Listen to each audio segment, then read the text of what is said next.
Kalau kalian ingin membatasi MAC address pada jaringan dan membatasi user yang diizinkan pada jaringan ataupun memblokir MAC address perangkat agar tidak bisa terhubung, kalian harus tahu cara ini. Saya perkenalkan dengan teknik port security yang ada pada Cisco. Dan apa yang bisa dilakukan oleh port security ini?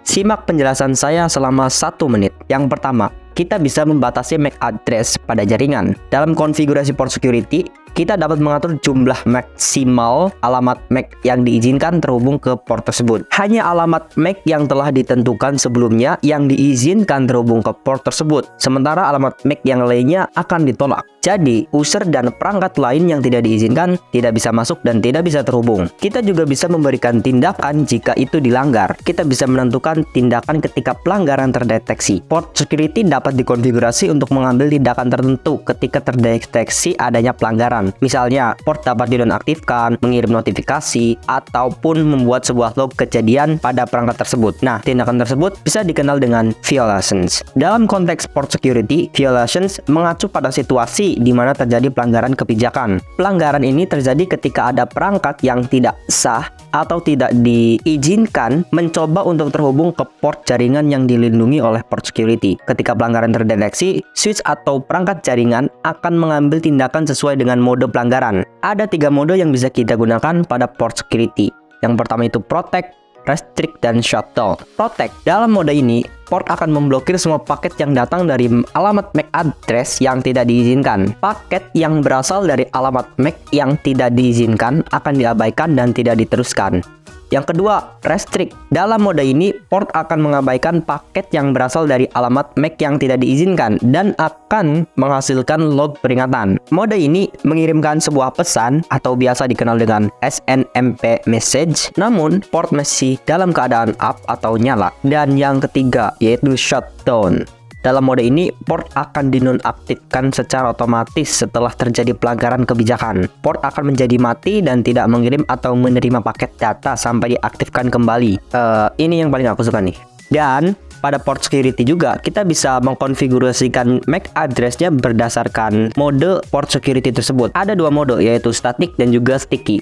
Static itu secara statik kita harus mencantumkan MAC address-nya secara satu persatu, dan sticky kita hanya tinggal menyalakan lalu beres. Ada beberapa tugas yang akan kita lakukan di sini, yaitu kita akan membuat static untuk violation restrict, yaitu kedua itu violations protect tapi still static, violation shutdown dengan menggunakan sticky dynamic, dan nanti kita akan coba untuk membuat interval shutdown-nya. Jadi kalau misalkan udah ke shutdown, kita bisa menyeting berapa lama waktu tersebut agar nanti si portnya bisa dinyalakan kembali. Dan di sini saya juga sudah mengumpulkan MAC address pada setiap PC yang boleh diizinkan. Yang diizinkan, pemborosan kata. Pada switch yang saya gunakan, ada 4 interface yang bisa kita gunakan di sini, yaitu dari interface Ethernet 0/0 sampai 0/3. Dan di sini statusnya up semua. Dan di sini saya akan mengimplementasikan port security pada Ethernet 0/0 sampai 2. Kita bisa gunakan interface range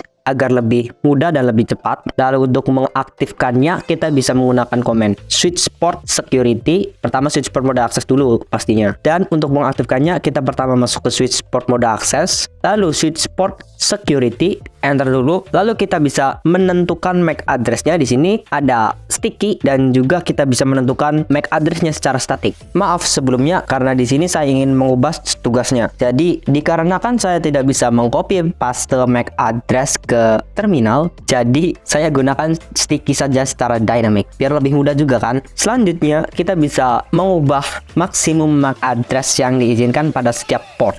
By default itu hanya 1. Tapi kalau misalkan kalian ingin mengubahnya misalkan menjadi 2 ataupun 3, ya kalian bisa mengubahnya sendiri. Tapi di sini saya hanya akan menggunakan 1. Selanjutnya kita bisa tentukan violations atau mode pelanggarannya. Dan nanti kita akan membedakan pada ketiga mode pelanggaran ini. Pertama, kita akan menggunakan mode protect. Jika sudah seperti ini, kita coba ping antar kedua PC ini agar ya pembuktian lah. Dan misalkan di sini PC yang sebelah kanan atas ini pengen mencoba mencabut kabel dari PC yang 2 ini, lalu dengan menggunakan alamat IP yang sama dan ya tentunya yang satu network, apakah bisa terhubung pada PC 1 yang menggunakan IP 10.1? Tidak. karena di sini port security sudah nyala. Kita coba ganti IP yang satu network tentunya, dan ya tetap tidak bisa. Misalkan di sini kita coba pada Ethernet 0/3,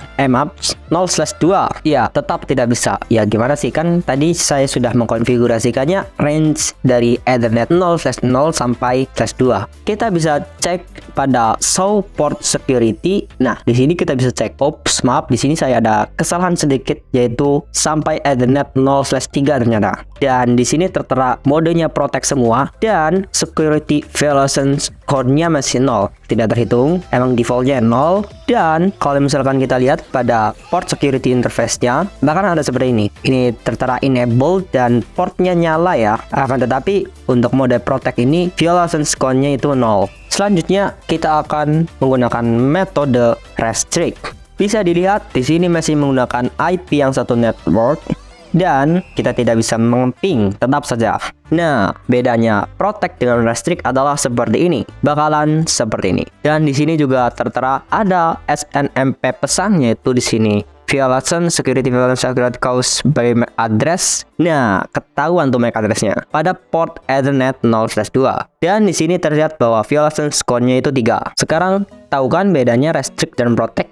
Ada SNMP message dan juga violation score-nya itu 3. Dan bagaimana dengan mode shutdown? Mari kita lihat. Di sini terlihat bahwa semua port itu masih up, masih nyala semua. Akan tetapi ketika port Ethernet 0/2 diakses oleh perangkat yang tidak diizinkan, lalu kita coba terhubung dengan IP yang satu network dan kita coba ping, dan boom, tidak bisa, langsung tershutdown di sini.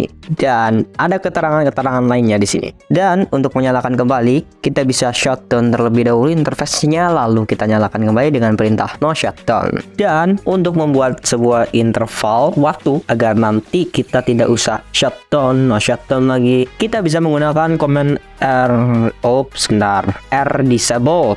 Wait, kok ini nggak bisa R disable ya? Kenapa benar? Wah, nggak ada komennya guys di sini guys. Ya, sepertinya tidak disupport pada simulasi Planet Lab. Tapi kalau misalkan kalian tahu komen atau perintah lainnya agar kita bisa membuat sebuah interval waktu, kalian bisa komen di bawah kolom komentar. Mungkin cukup sekian karena untuk membuat sebuah interval di sini saya tidak tahu gimana caranya. Setahu saya pakai R disable. Jadi ya sudah.